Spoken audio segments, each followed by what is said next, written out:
കഴിച്ചു കഴിഞ്ഞാൽ നിർത്താൻ പറ്റുന്നില്ല. എനിക്ക് പിന്നെ സ്റ്റൂ എടുക്കാൻ തോന്നുന്നു.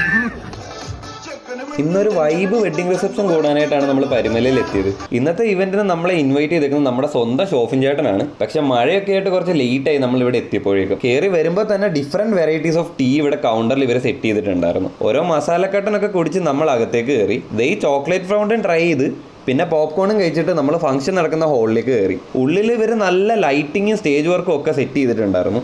നല്ല എനർജറ്റിക് ഡാൻസ് പെർഫോമൻസ് ഒക്കെ ആയിട്ട് ഫുള്ളി ഓൺ ആയിരുന്നു ഇവിടെ എല്ലാവരും. കുറച്ച് നേരം എൻജോയ് ചെയ്തിട്ട് നമ്മൾ ഫുഡ് കഴിക്കാനിരുന്നു. സ്റ്റാർട്ടറിന് വെച്ചിട്ടുള്ള ഈ കട്ട്ലറ്റ് ഉണ്ടല്ലോ, ഒരു ക്വാളിറ്റി ഐറ്റം ആയിരുന്നു. മൊരിഞ്ഞിട്ട് നല്ല ഫില്ലിങ്സിൽ ക്രിസ്പി ആൻഡ് സോഫ്റ്റ് ആയിരുന്നു ഈ കട്ട്ലറ്റ്. പിന്നെ പാലപ്പോ ഇവരുടെ സിഗ്നേച്ചർ ബീഫ് സ്റ്റൂ ആണ് ട്രൈ ചെയ്തത്. എൻ്റെ പൊന്നോ, ഇത്രയും നല്ല റിച്ച് എമൗണ്ടിൽ കാഷ്യൂനട്ട് എല്ലാം യൂസ് ചെയ്ത് പ്രിപ്പയർ ചെയ്തേക്കുന്ന ഈ ബീഫ് സ്റ്റൂ കഴിച്ചിട്ടുള്ളതിൽ വൺ ഓഫ് ദ ബെസ്റ്റ് ആയിരുന്നു. പിന്നെ കഴിച്ചു നോക്കി ഇവരുടെ ഈ ചിക്കൻ ദം ബിരിയാണി. നല്ല മസാലയൊക്കെ ആയിട്ട് ഒരു ഫ്ലേവർഫുൾ ബിരിയാണി ആയിരുന്നു. നല്ല ദം മസാലയുടെ പോർഷൻ റൈസിന്റെ കൂടെ നമുക്ക് കിട്ടിയായിരുന്നു. ഈ സോഫ്റ്റ് ചിക്കനും റൈസും കുറച്ച് സാലഡും ഒരു പപ്പടവും ഒക്കെ ചേർത്ത് മിക്സ് ചെയ്ത് അങ്ങോട്ട് കഴിക്കണം. ആഹാ, അടിപൊളിയായിരുന്നു. ഷോഫിൻ ചേട്ടന്റെ ജോൺസ് കാറ്ററിംഗ് ആണ് ഇന്ന് ഈ ഫംഗ്ഷൻ ഇവിടെ ഫുഡ് ആൻഡ് അറേഞ്ച്മെന്റ്സ് ഒക്കെ ചെയ്തേക്കുന്നത്. ഇവന്റ് റിലേറ്റഡ് ആയിട്ട് കോൺടാക്ട് ചെയ്യാൻ ഇവരുടെ നമ്പർ ഞാൻ താഴെ കൊടുത്തേക്കാം. സോ അടുത്ത ഒരു വീഡിയോ ആയിട്ട് കാണുന്നവരെ bye from south side foodies.